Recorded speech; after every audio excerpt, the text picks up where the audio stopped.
ሴቶች መቼና የት ልትታገቱ እንደምትችሉ ስለማታውቁ ይህንን ፊልም ይዩት። ሰላም እንዴት ናችሁ? ዛሬም እንደተለመደው አንድ አሪፍ ትወዱታላችሁ ብዬ ያሰብኩትን ፊልም ይዤላችሁ መጥቻለሁ። እኔም ማበረታታት ወይም መደገፍ የምትፈልጉ ከሆነ ሰብስክራይብ አድርጋችሁ ቤተሰብ ይሁኑ። ፊልሙን ከወደዳችሁት ለጓደኞቻችሁ ሼር አድርጎላቸው። ወደ ፊልሙ ታሪክ ስንሄድ ፊልሙ ሲጀምር ጄኒፈር የምትባል ሴት ያሳየናል። ቢሮ ውስጥ ቁጭ ብላ ያልጨረሰቻቸውን ስራዎች ለመጨረስ እየሞከረች ነው። ቀኑ አርብ እንደመሆኑ መጠን ቅዳሜና እሁድ የእረፍት ቀኗ ስለሆነ ወደ ኒውዮርክ ለመሄድ ትኬት ቆርጣለች። ለበረራዋ 1 ሰዓት ሲቀራት ጄኒፈር ዘጋግታ ከቢሮዋ መውጣት ትጀምራለች። በተመሳሳይ ሰዓት አንድ ሰው ከቢሮው እየወጣ ያሳየናል። ሁለቱም በተመሳሳይ ሰዓት ሊፍቱን እየጠበቁት ነበረ። መጀመሪያ ሊፍቱን የያዘችው ጄኒፈር ነበር 49ኛው ፎቅ ላይ። ከዚያም ወደ ታች እየወረደች እያለ 42ኛው ፎቅ ላይ ሌላ ሰው ሊፍቱን ያስቆመውና ሊፍቱ ላይ ይሳፈራል። ከዚያም ሰውየው ጄኒፈርን እንዳያት አንዳንድ እያለ የተወሰነ ማውራት ይቀጥላሉ። ሲያወራት ብዙም የማውራት ፍላጎት ስላልነበራት በጣም አጠር ያለ መልስ ነበር የምትመልስለት። በዚህ መሃል ነበረ ምን እንደነካው ሳይታወቅ ሊፍቱ ባንዴ መስራቱን ያቆመው። አብራት ያለው ሰውዬ የአላርም ምልክቱን ቢነካ እርዳታ ለመጠየቅ ቢሞክሩም ማንም ሊሰማቸው አልቻለም። ኤሌክትሪክ ተቋረጠ እንዳይባል ማብራት እያበራ ነው። ጄኒፈር በጣም ግራ ትጋባለች። አብራት ያለው ሰውዬ እንዴትም በትግል ሊፍቱን ለመክፈት ይሞክራል፣ ግን የሚሆን ነገር አልሆነለትም። በዚህም አላበቁም። ሊፍት ውስጥ ባለው ካሜራ ውጪ ካለ ሰው ጋር ለማውራት ሞከሩ። ብቻ የሰዎችን እርዳታ ለማግኘት ያላረጉት ነገር የለም። ከሁሉም የባሰው ነገር ደግሞ ኔትወርክ ራሱ አይሰራም።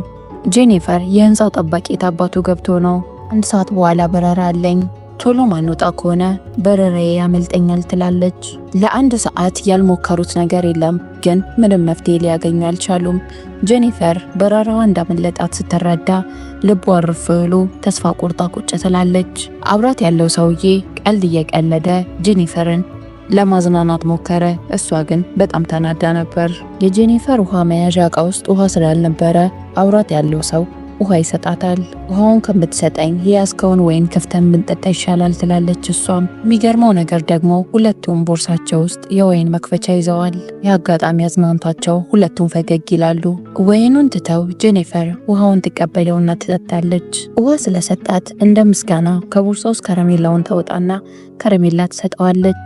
በዚሁ ከቀጠልን እኮ እስከ ሰኞ ድረስ የሚያስታውሰንም ሰው አይኖርም ትላለች ጄኒፈር ተስፋ በመቁረጥ ስሜት። እዛው ሊፍት ውስጥ እንዳሉ 4 ሰዓታት ተቆጠሩ። ጄኒፈር ሽንቷ መጣ። እንዴትም አድርጋ ሽንቷን ለመያዝ ሞከረች፣ ግን የሚሆን ነገር አልነበረም። እሱም እንኪ በጃኬት የተሸፈነሽ ጥግ ላይ ሽኝ ይላታል። እሷ ግን በጣም አፍራ አላደርገውም አለችው። መጨረሻ ላይ ግን ሽንቷን መቆጣጠር ስላቃታት የውሃ መያዣዋ ፔርሙዟ ላይ ሽንቷን ትሸናለች። እሱም እሷን እንዳይደብራት ብሎ በማሰብ ጆሮውን ይዞ ዘፈን መስፈን ጀመረ። ማራጭ የሌላቸው እነዚህ ሁለት ሰዎች ስለ ግል ሕይወታቸው እያወሩ ጨዋታ መጫወታቸውን ቀጠሉ። እሱ የት ሄደ ብሎ አሁን የሚፈልገኝ ሰው የለም፣ ምክንያቱም አብዛኛው ሰዓቴን ስራ በመስራት ነው ማሳልፈው ይላታል። እሷም እኔ ካንተ ብሳለሁ ብላ ነበር የመለሰችለት። ኒውዮርክ ሄጄ ፍቅረኛዬን ሰርፕራይዝ ላደርገው አስቤ ነበረ፣ ግን እሱም አልተሳካልኝም አለችው። በመጨረሻም ይወስኑና እሱ ይዞት የነበረውን ወይን ይከፍታሉ። ከዛም ወይኑን እየተቀባበሉ መጠጣት ጀመሩ። ከተማ ውስጥ ኃይለኛ ዝናብ እየዘነበ ስለነበረ የህንፃው ማብራት ብልጭ ድርግም ማለት ጀመረ። በዚህን ሰዓት ሁለቱም ተያይተው ይስቃሉ። ጨዋታዎችን በመጫወት ሰዓቱ ቶሎ እንዲሄድላቸው ጊዜ ማሳለፍ ጀመሩ። እሱ ከዚህ በፊት እኮ በተደጋጋሚ አይቼሽ አውቃለሁ ይላታል። ቀደም ብዬ ያልነገርኩሽ ይሄ ሰውዬ ይከታተለኛል ብለሽ እንዳታስቢ ነው ይላታል። እሷ ደግሞ እኔ ግን አይቼህ አላቅም አይገርምም ትለዋለች። አጋጣሚውንም በመጠቀም በጣም ቆንጆ ነሽ፣ የተማርሽ ነሽ፣ ደስ የሚልም ባህሪ ያለሽ ይላታል። ከዚያም ስለ ፍቅር ማውራት ይቀጥላሉ። በዚህም የተነሳ ነበር ጄኒፈር መቼም የማትረሳው የፍቅር ግንኙነት የፈጸምክበት ቦታ የት ነው ብላ የጠየቀችው። የስልኳን ካሜራ ከፍታ ቪዲዮ እየቀረጸች ነበረ። እሱም ካሜራ እየተቀረጸ እንደሆነ ሲያውቅ እንደማፈር አለ። እሱ ማፈሩን ስታይ ጄኒፈር መጀመሪያን ይናገራሉ እሺ ብላ እሱ ካሜራውን ተቀብሏት መቅረጹን ቀጠለ። የሚያወሩት ወሬ እሱን ስሜታዊ እያደረገው መጣ። ለይህንን ስትረዳ ጄኒፈር ቪዲዮ መቅረጿን ተቆማለች። ከዛም ልስምሽ እችላለሁ ብሎ ይጠይቃታል። ነገሩ በመሳሳም ጀመረና እየቀጠለ አቅጣጫውን እየሳተ መጣ። ከዚያም በጣም ምትገርሚ ሴት ነሽ፣ ፍቅር ሳይዘኝ አይቀርም ይላታል። ፍቅር ይዞኛል ብሎ ከነገራት ሰዓት በኋላ ጄኒፈር ባህሪዋ እየተቀያየረ መጣ። ከዚያም ወዲያው ቶሎ ቶሎ ልብሷን መልበሷን ቀጠለች። ስለ ስሜታችን እናውራ ብሎ ይጠይቃታል። ጄኒፈር እኔ በጣም ወደው ፍቅረኛ አለኝ ብላ ነበር የመለሰችለት። ከሁሉም ነገር በላይ ደግሞ ላገባ ነው በቅርቡ አለችው። አሁን እኔ እናንተ መሃል ያለው ነገር ጊዜያዊ የሆነ ነገር ነው እንጂ ቁም ነገር አይደለም ብላ ነበር የመለሰችለት። እሱም እርቃኑን ቆሞ እየሰማት ነበር። እሱ በሀሳቡ አልተስማማም። መካከላችን ያለው ነገር ትክክለኛ ስሜት ነው ብሎ ነበር ያመነው። ለጄኒፈር ግን እንደዛ አልነበረም። አንድ ሁለት እያሉ ነገሮች ወደ ጭቅጭቅ እያመሩ ሄዱ። እሱ አብረን ራት እንብላ ከዚህ ከወጣን በኋላ ይላታል።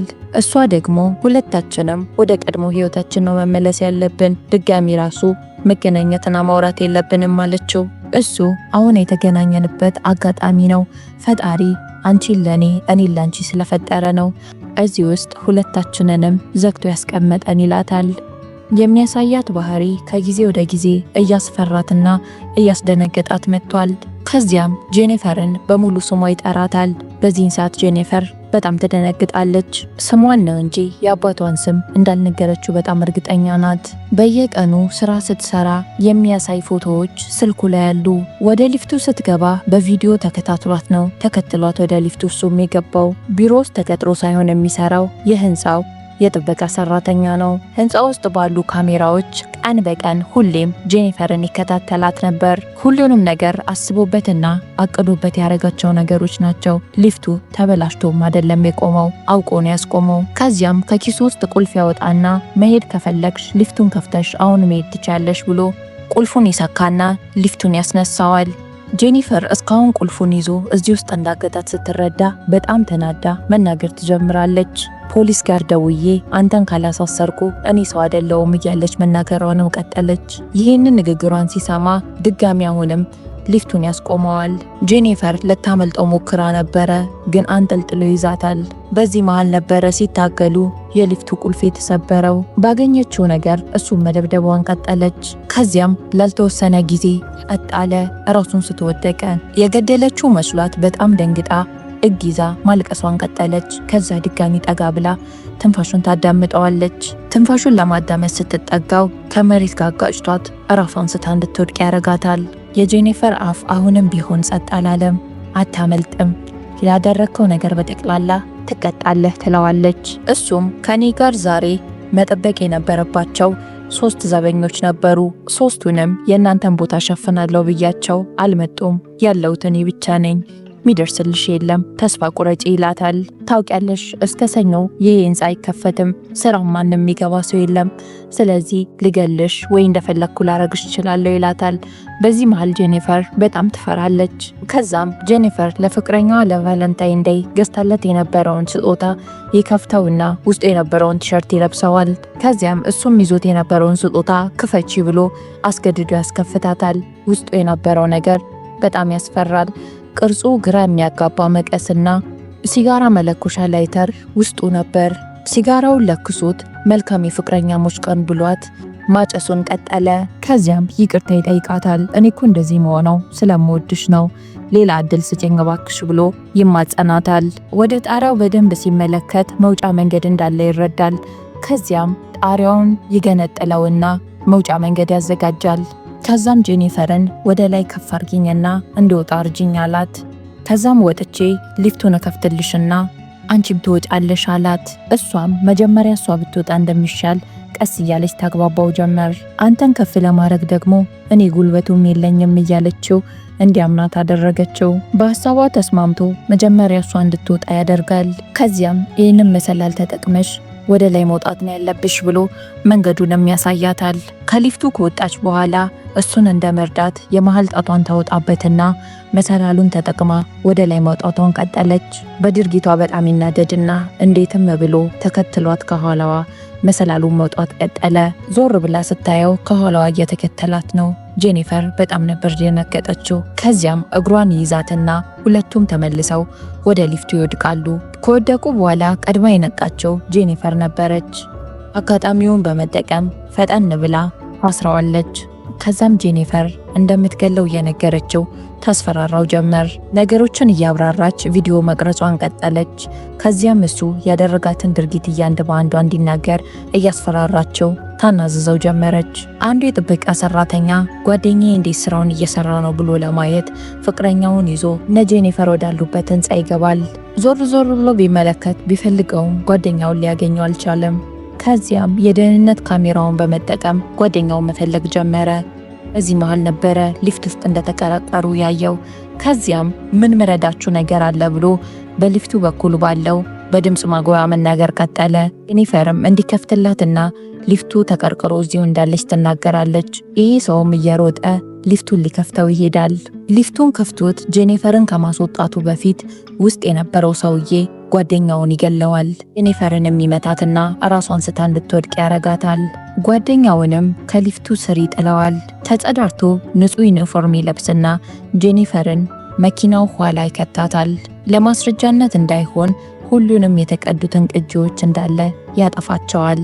የጓደኛውንም ፍቅረኛ እዛው አግኝቷት እሷንም ገደላት። ከዚያም ወደ ቆሻሻ መጣያ የጄኒፈርን ሰውነት ይዞት ይሄዳል። ጄኒፈር እንደ ሞተ ሰው አጥ ብላ ቀርታለች። ሞታለች ብሎ በማሰብ ችላ ሲል አጋጣሚውን በመጠቀም ከኋላው ትመታዋለች። ከዚያም ፈጥና መኪናዋን አስነስታ ትንሽ ከተጓዘች በኋላ ሐሳቧን ቀይራ ተመልሳ መታ በመኪናው ትገጨዋለች። ከዚያም የሷን ሰውነት ለማቃጠል ይዞት በመጣው ጋዝ አርከፍክፋ ራሱን ታቃጥለዋለች። የዚህ ፊልም ታሪክ እዚህ ላይ ያበቃል። ፊልሙን ከወደዳችሁት የላይክ በተኗን ተጫኑ። ሰብስክራይብ ካላረጋችሁ ሰብስክራይብ አድርጋችሁ ቤተሰብ ሁኑ።